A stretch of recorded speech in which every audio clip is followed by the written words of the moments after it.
Sa puntong ito, alamin muna natin kung ano nga ba yung update doon sa mga ginawang rescue relief operations ng ating pamahalaan. Makakausap po natin sa linya ng telepono si OCD spokesperson Sir Juni Castillo. Welcome back, Sir Juni, sa Kapa Ko Sagot Ko. Magandang umaga, Naomi. Magandang umaga sa ating mga listeners and viewers.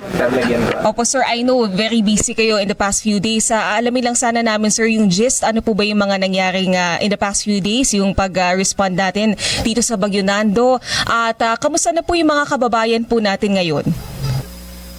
Opo, Naomi, no, sa ating pinakahuli at saka updated nating datos, no, doon sa nangyaring super typhoon Nando, ganun din sa pinagsama no, sa southwest monsoon also, no. Umabot po ng 255,000 na ating mga kababayan ang naapektuhan nito, no. This is about 71,000 families, no, ng mga kababayan natin ang apektado.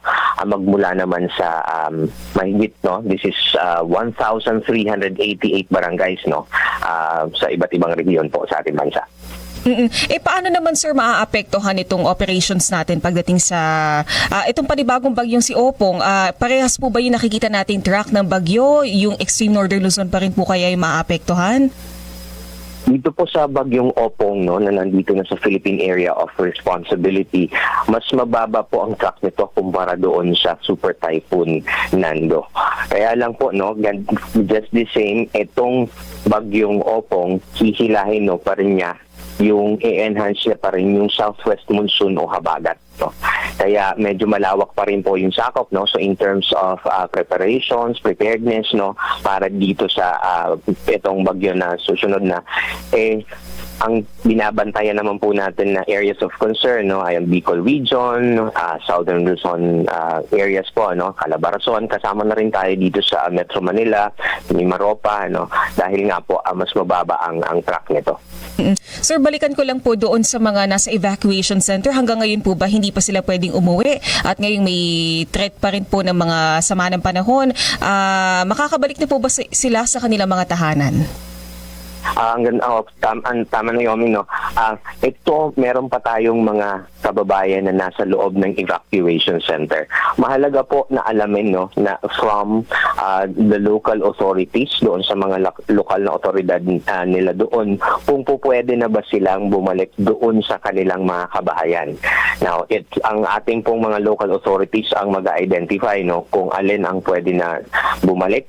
Pero karamihan po, no, doon sa mga areas po, no, na mabababa, low-lying, na pwedeng ulanin, pinapayuhan po talaga na wag munang babalik yung ating mga evacuation centers dahil nga po may inaabangan pa tayong bagyo. Doon naman po sa listahan ng mga barangay na yon, nagpapalabas po ng listahan ng ating DENR, Mines and Geosciences Bureau. Nakikita po ito online o sa website nila at saka ganun din sa mga local government authorities natin ano na ipinababa ito.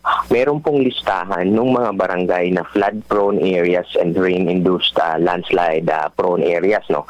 So kapag nandun tayo sa listahan na yon, pinapayuhan po talagang lumikas kung kailangan lumikas at saka maganda po kung sakaling mang bababahin o baka mamaya may mga areas na pwedeng gumuho po yung lupa. Sir Juni, dun po sa mga nakita nating mga videos, may mga pictures online na may mga sasakyan na na-damage dahil sa landslide, may mga baha na never-ending. Dito po sa pagragasa ng Bagyo Nando, ano po yung napansin ninyong pinaka-common damage sa ating mga residente? More on landslide po ba ito? Baha this time?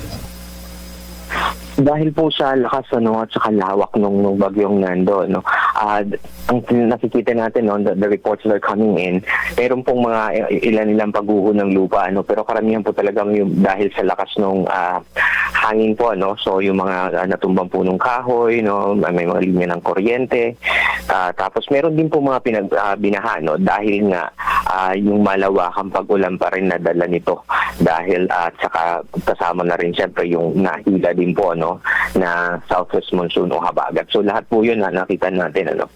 Doon po sa mga pagbaha, Sir Juni, napansin niyo po ba kung mabilis po itong nag-subside or up until now may mga areas po na baha pa rin po hanggang ngayon?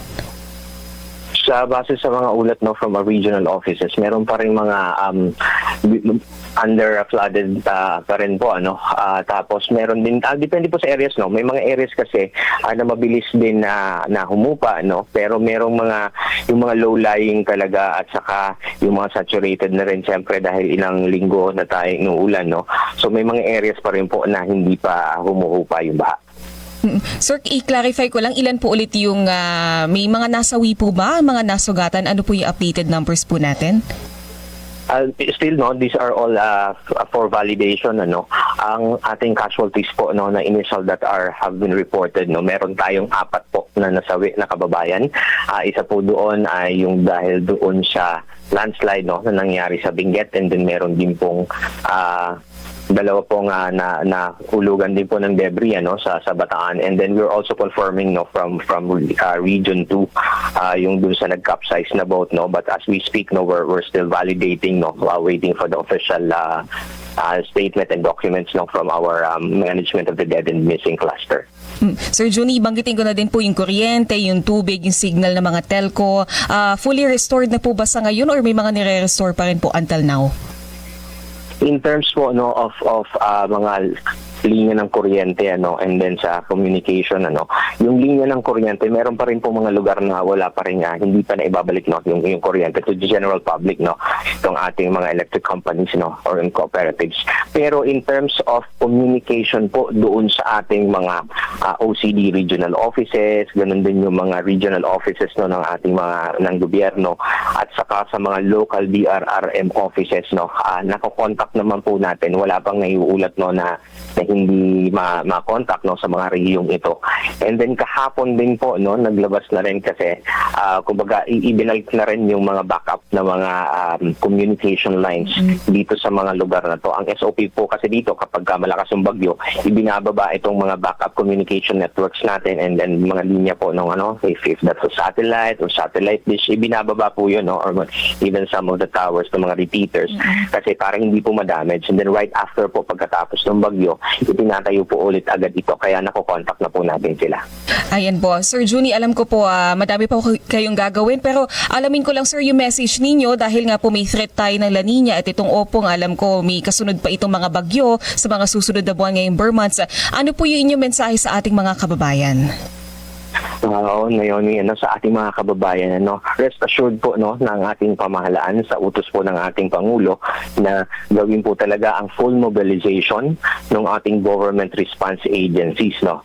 Kami naman po no sa Office of the Civil Defense, sa direktiba na rin po ng NDRMC chairperson natin no si Attorney Gilberto Chodoro, and then kaya po tuloy-tuloy no na kumbaga dito sa atin sa NDRMC, sa OCD nakataas pa rin po no yung red alert status, kaya nga po sa utos ng aming direktiba ng aming Civil Defense Administrator, sabi po ni Jose Cabreros, tuloy-tuloy dapat ang paghahanda no dahil ito pong bagyo ay hahatak ulit ng southwest monsoon, kaya sa ating mga kababayan rest assured po ang pamahalaan na nakahanda, pero dapat po meron din tayong parte doon no sa paghahanda na yon na kung kailangan at the household level alam natin kung ano yung mga hazards po no na pwedeng that we are exposed to, at saka kung ano yung mga kaukulang paghahanda na dapat nating gawin bago pa man dumating itong o tamaan tayo nitong susunod na bagyo.